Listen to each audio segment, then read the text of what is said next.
YTBC, what's the deal? So I'm on boxingscene.com, and I will leave this article in the description box, and you can click on it and read the article. KUBRAT Pulev, we know he is going to be set to take on Derek Chisora on May 7th, and it will be for the vacant European Heavyweight Championship, and it'll be for, most importantly, the IBF World Title Eliminator. Pulev comes out in this article and he says, if Chisora underestimates me, he's in for a rude awakening. I was looking at the betting odds and I see they have KUBRAT Pulev. I seen him at a minus 290. Also see him at a minus 600. So, you know, anywhere from a 3, 4, 5, or 6 to 1, somewhere in there. But the thing is, man, the thing with Derek Chisora, I think he has a chance to win this fight. Now, I'm favoring Pulev. I think he's going to win the fight. But I do think Derek Chisora is going to have his moments where he can possibly capitalize on KUBRAT Pulev. One thing I noticed about Pulev is his inside game is probably the weakest out of everything. He has a pretty good jab. It's not necessarily a snapping jab or a flicking jab, but it's strong, it's consistent, and he'll keep it on you, and he'll change the speed up on you with his jab, and he can win a fight pretty much just using his jab. I've seen him do it against Dimitrenko. I've seen him control a lot of his fighters just by using the jab. The Arias fight, although Arias is a smaller heavyweight, but he's a durable guy, you know what I mean? But I've seen him get jabbed to death against Pulev. He even put Ustinov down with the jab. Seen him control Thompson with the jab in his right hand. Now after that, Vladimir fight, a lot of people were kind of down on Pulev, didn't think he was the goods because he lost to Vladimir. That was Vladimir, in my opinion, one of his better performances, bouncing on his toes a little bit, little pep in his step. He was leading with left hooks and right hands and using his jab. And he was landing punches on the inside against Pulev. I mean, he looked good in that fight. So it was hard for Pulev to deal with that version of Vladimir Klitschko. A lot of guys couldn't deal with that version of Vladimir Klitschko. So it's no downplay on Pulev. He just couldn't handle, Vlad in one of his better performances, man. And Vlad had the height and he was bigger than him, and he just pretty much had better hand speed, just a better fighter than Pulev. But Chisora can win this fight on the inside if he chooses to let his hands go. And I'm just concerned with what kind of shape Pulev is, or not Pulev, but what kind of shape Chisora is going to come in at. Is he going to come in at 260? Is he going to show up at 257?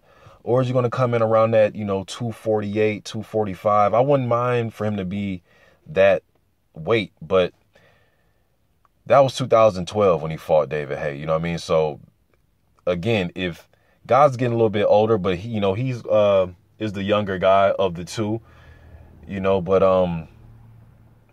as heavyweights get older, man, they get more comfortable fighting with weight on them and fighting with a little bit more fat on them, and they become a little bit more economical with their punch output and their foot movement. And Chisora, I think, is not going to be able to fight a plodding fight to be able to beat Pulev. He's going to have to attack. He's going to have to find his way on the inside and work Pulev on the inside. Pulev likes to hold on the inside. And I think if you're going to beat him, well, Vladimir's a different fighter, but I think a way to beat him is get on the inside and try to get some work off. But if you give him distance, I think he's going to just time Pulev, set him up. I like that right hook he threw on Maurice Harris. I was reading comments, and people were thinking that Maurice Harris took a dive. I mean, he possibly could have got up, but he got caught with a pretty good right hand, and Pulev kind of set him up for it because he was throwing a jab, landing right hands on Harris, and then he was jabbing him, then out of nowhere, boom, landed a good, clean, hard right hand to the stomach, and it hurt him, Even if he could have got up or not, it was a clean fucking hard punch, man, and he got hurt. So, I like the fact that, Pulev can still go some rounds. Well, not the Harris fight, but the Arias fight, he went some rounds using his jab. Just trying to build his confidence back up, just trying to rebuild himself after being knocked the hell out against Vladimir. Former Olympian. He did lose to Oscar Rivas, and he got pressured. See, there you go. Oscar Rivas is a pressure fighter. Now, I know that was the Olympics, but Oscar Rivas is a pressure fighter. Maybe Chisora can do some of what Oscar Rivas did, just pressure him, get him on the ropes. He has to treat this fight the way he was treating Helenius, pushing him back, finding a way to push him back to get past that jab and that right hand. I think those are Pulev's best punches. His jab, his right hand, and he follows it with a left hook. But his jab is pretty good. He knows how to use it. He's pretty effective fighting off his back foot.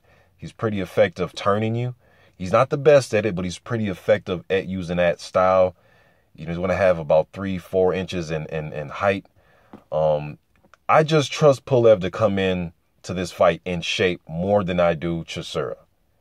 You know, so I'm just not sure, man. And I don't think the Chisora I've seen in the last few fights here, I know he's been pretty active since last December.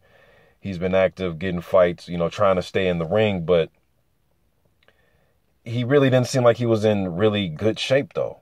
You know, and usually you think a guy is taking fights, you think that, you know, he's being active, that his weight is going to be, you know, that he's going to be in good shape. And I really haven't seen him in really good shape. I'm not saying he has to go in there, you know, starve himself and come in at, you know, 235 or something like that, but just be in a good, healthy shape to give yourself the best chance to win. It's a title eliminator, man.